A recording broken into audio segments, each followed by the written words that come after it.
संत हरिदास जी की ग्रंथावली पुस्तक page number 472 473 पर भविष्य चौतीसा नामक चौपदी पर संत ने कलियुग की अंतिम लीला को लेकर क्या भविष्यवाणी करे हैं, आइए सुनते हैं। यहाँ पर संत ने लिखे हैं कि चंचल न हुओ केही चाखु थिबे चाच खाई, चंद्र परे बिंदु गोटी चाही था से दिन गोटी, चामुंडा मातिबे चेता हजाइबे सावधाने थाओ रही। संत लिख रहे हैं कि कोई भी चंचलमती मत हो जाओ, कोई भी चंचल नहीं हो जाओ, क्योंकि स्वयं चाचखाई देवी जागृत हो रहे हैं। और जिस दिन चंद्र के ऊपर बिंदु देखोगे, जिस दिन चंद्र के ऊपर बिंदु देखोगे, उसी दिन से ही चामुंडा शक्तिगण धरती पर प्रबल हो उठेंगे। उनका प्रभाव मनुष्यों के ऊपर मात्राधिक होगा, जिसके लिए सब अपने अपने चेतना को खो बैठेंगे। एक अच्छा आदमी भी बहुत बुरा काम कर सकता है ये चामुंडा शक्तियों के प्रभाव से।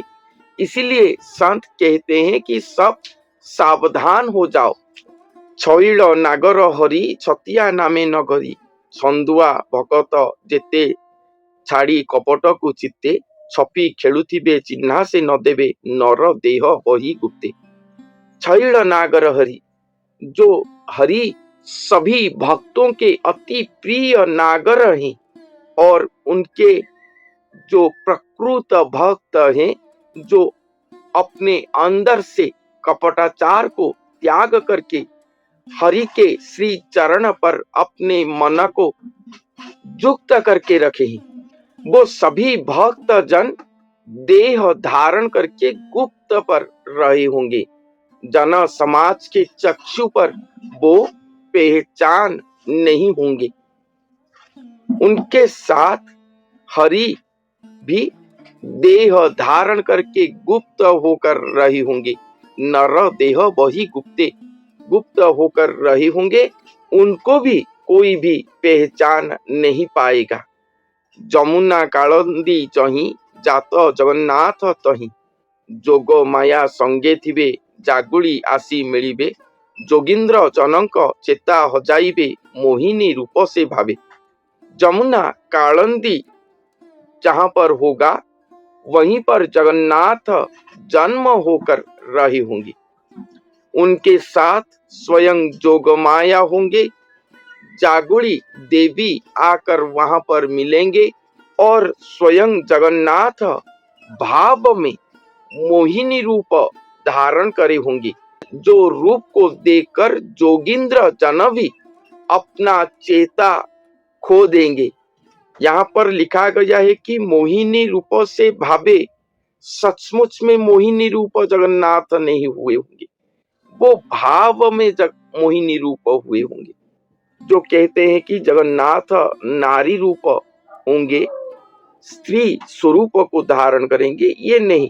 यहाँ पर कहा गया है कि मोहिनी रूप को वो भाव में, सचमुच में नहीं, भाव में धारण करे होंगे, जिनके ये मोहिनी रूप को देखकर जोगिंद्र जन भी अपना चेता खो देंगे।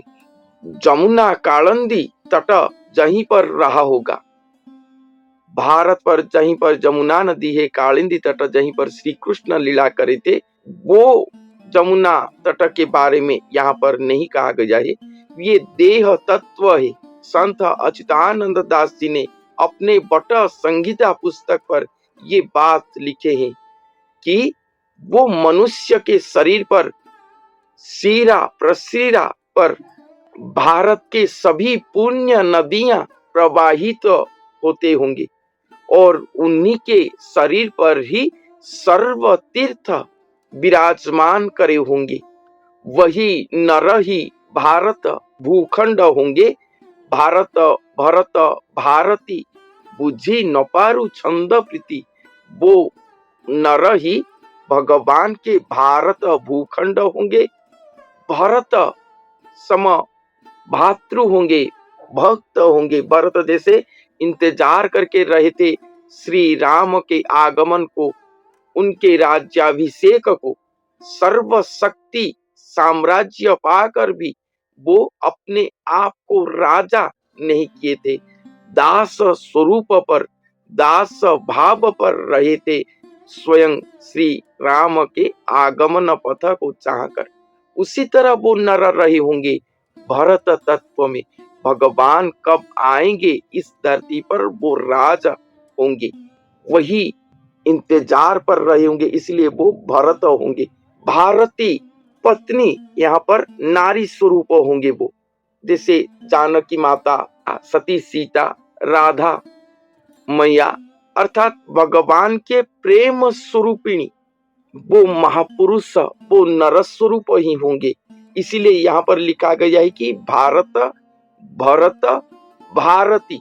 मेरे ये जो छंदमय सृष्टि है, एक नर के पास जो छंद में मैं ये सृष्टि किया हूँ, छंद में सृष्टि किया हूँ, इसको कोई भी समझ नहीं पाएंगे। जो रसिक भक्त जन होंगे, जो भक्त जन भगवान के पाद पद्म पर युक्त होकर रहे होंगे, जो भक्त जन 4 युग हुआ भगवान के पाद पद्म की सेवा करे होंगे, वो ही ये गंभीरतम तत्व को समझ पाएंगे। ये बात संत ने अपने भविष्यवाणी ग्रंथ पर लिखे हैं। तो ऐसे एक नर स्वरूप सृष्टि होंगे, जिनके शरीर पर, भारत भूखंड पर जितने भी पुण्य नदियां हैं, पुण्य तीर्थ क्षेत्र है, सब कुछ पिंड ब्रह्मांड तत्व पर युक्त होकर रहा होगा। वहीं पर ही जगन्नाथ महाप्रभु जन्म होंगे। और भी वहां पर लिखा गया है कि अनंत जोड़ पर संयुक्त होकर, युक्त होकर सब कुछ रहा होगा वो नर के शरीर पर। ये संत अच्युतानंद दास जी के बट संहिता नामक भविष्यवाणी पुस्तक पर लिखा गया है। तो वही स्थान पर जगन्नाथ महाप्रभु जात होंगे, भाव पर मोहिनी रूप धारण किए होंगे। झगड़ा न कर के ही झलक साधु को देही, झिमिटे आसिबे सैन्य झलकिब लीला मान, झगड़ा सारिबे उदय होइबे देव श्री नीलाद्रि ब्रह्म। और कहते हैं कि कोई झगड़ा मत करो। कड़ी जो होता है झगड़ा, समझते होंगे इसका अर्थ। यहाँ पर भगवान कहते हैं कि कोई झगड़ा मत करो एक साधु के देह पर, ये लीला दृश्य होगा। झलक साधु को देह, एक साधु पुरुष होंगे, साधवी नहीं, साधु साधवी, जोगी जोगिनी, जो स्त्रीलिंग साधु, उनके बारे में नहीं कहा गया है, एक साधु पुरुष उनके बात कहा गया है। झलक साधु को देही, ये लीला उन्हीं के साधु के देह पर ही झलक होगा, दृश्य होगा। झिमिटे आसिबे सैन्य झलकिब लीला मान, झिमिटे एक क्षण में ही सैन्य बल आएंगे। कौन सा सैन्य बल? भगवान के शून्य देही सैन्य बल। स्वयं जगन्नाथ महाप्रभु आए हैं, उनके शून्य देही सैन्य बल जो होते हैं वो सब आएंगे और ये लीला झलमल होकर दृश्य होगा।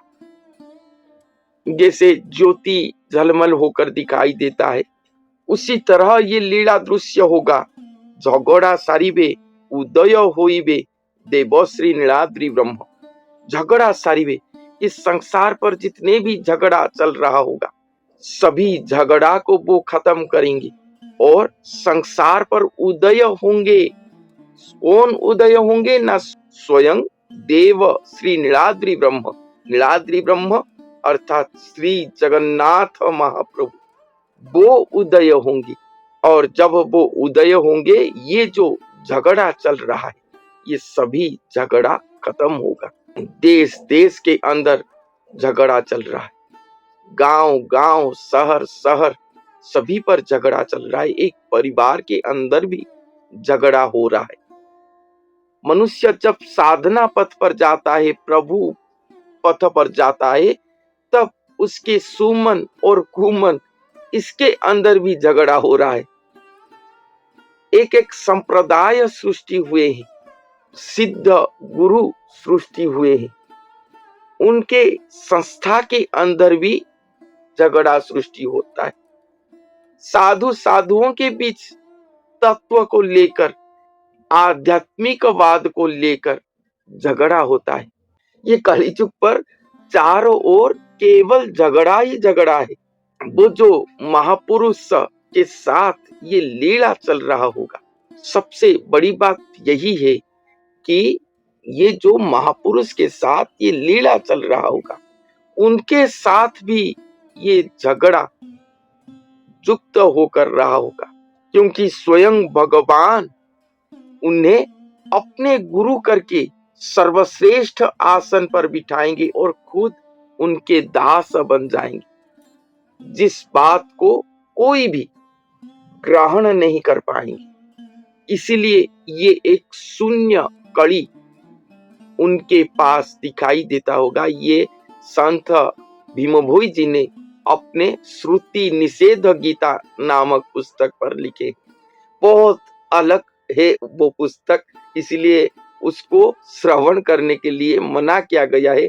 वो पुस्तक का नाम वैसा ही लिखा गया है कि श्रुति निषेध, ये सुनने के लिए नहीं है, ऐसा भयंकर बात वहां पर लिखा गया है। श्रुति निषेध गीता, वहां पर प्रकृत झगड़ा क्या है वो महापुरुष के साथ चल रहा होगा, वो झगड़ा को वहीं पर वर्णन किया गया है।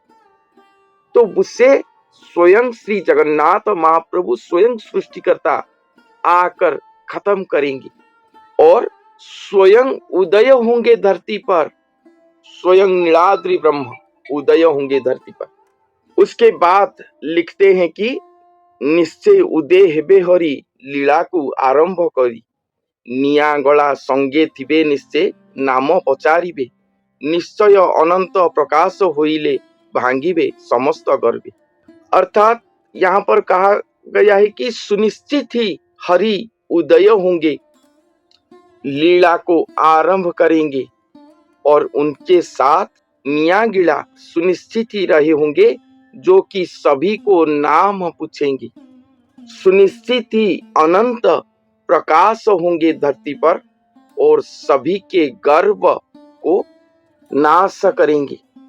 हरि उदय होंगे, सुनिश्चित ही लीला आरंभ करेंगे, स्वयं अनंत प्रकाश होकर सभी के गर्व को नाश करेंगे। ठीक है, यहाँ पर जो लिखा गया है कि निया गिला संग में रहे होंगे और सभी को नाम पूछेंगे, ये निया गिला अर्थात जो आग को खाकर हजम कर दिए हो, वो सभी को नाम पूछेंगे।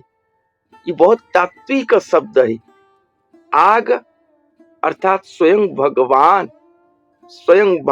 के ब्रह्म स्वरूप, ब्रह्म ज्योतिर्मय पिंड, वो कोटि सूर्य की स्वरूप है। स्वयं भगवान के ब्रह्म जो कि कोटि सूर्य स्वरूप है, उसको वो खाकर हजम कर दिए होंगे। अर्थात वो जो ब्रह्म ज्योतिर्मय ब्रह्म है, वो उनके शरीर पर जाकर संस्थापित होंगे और खुद देही बनेंगे। बहुत सारे ब्रह्म साधक धरती पर सृष्टि हुए हैं, आज तक बहुत सारे सृष्टि हुए हैं और सब भगवान के ब्रह्म को, कृष्ण ब्रह्म जो होते हैं, ब्रह्म को धारण किए हैं, उनके पास ब्रह्म आया है। मगर कुछ ही दिन, महीने, वर्ष तक उनके पास रहे हैं और जो कार्य करना होगा वो करते हैं और चले जाते हैं। कोई साधक के शरीर पर वो मिश्रण नहीं होते, एक नहीं होते, देह धारण नहीं करते। जैसे पानी में तेल डाल देने से वो अलग अलग ही रहता है, मिश्रण होकर एक नहीं हो जाता, उसी तरह ब्रह्म अनेक साधकों के शरीर पर आए हैं, प्राप्त करे हैं भगवतीय साधना करके वो सब, मगर कोई भी ब्रह्म को अपने शरीर पर लीन नहीं कर सके। मगर वो जो महापुरुष आएंगे जो कि ब्रह्म को अपने शरीर पर लीन करेंगे, ब्रह्मदेही कहलाएंगे और अनंतमय शक्ति को धारण करके, भगवान के अनंतमय शक्ति को धारण करके स्वयं अनंत देही होंगे। वही नर महापुरुष के शरीर पर ही स्वयं श्री जगन्नाथ महाप्रभु महाअवतरण करेंगे, वहीं पर ही लीला होगा। उनके अलावा और द्वितीय कोई नहीं, वो ही श्री गुरु स्वरूप कहलाएंगे धरती पर। वही निया गीला अर्थात अग्नि को ढोक देने वाले, अग्नि को खाकर हजम कर देने वाले महापुरुष होंगे। वो सुनिश्चित ही आए होंगे और वो ही सभी भक्त जनों को नाम पूछेंगे, कौन से नाम जप कर रहे हो, कौन से गुरु के तुम शिष्य हो, कौन से नाम पाए हो, ब्रह्म एकाक्षर को क्या है, सब वो ही पूछेंगे। सभी भक्त जनों को परीक्षा करेंगे, अंतर्यामी होंगे वो। आप बैठोगे उनके पास, आपके सब कुछ, आपके जीवन के सुकर्म दुष्कर्म दुश्चिंतन, आपके अधोगति, आपके पुण्य गति शून्य गति आध्यात्म गति, सब कुछ वो आपके आगे खुल के रख देंगे। ऐसे अंतर्यामी महापुरुष हैं वो। स्वयं सृष्टिकर्ता श्री जगन्नाथ महाप्रभु के महास्वरूप या महागुरु स्वरूप हैं वो। स्वतंत्र अवतार हैं ये कलियुग की अंतिम समय पर। ये महा अंधकार पर जो ये पृथ्वी डूबकर महाप्रलय पर लीन होने जा रहा है, यही महा अंधकार को ध्वंस करके अपने सूर्यमय ज्योति से सुप्रकाशित सुआलोकित करने के लिए वो खुद आए हैं। वही दिव्य महापुरुष के बारे में ही ओडिशा की भविष्यवाणी का ग्रंथ वर्णन करते हैं। तो उसके बाद क्या लिखे हैं संत ने भविष्य चौतीसा नामक चौपदी पर नेक्स्ट एपिसोड पर सुनेंगे। आज के लिए इतना ही, धन्यवाद।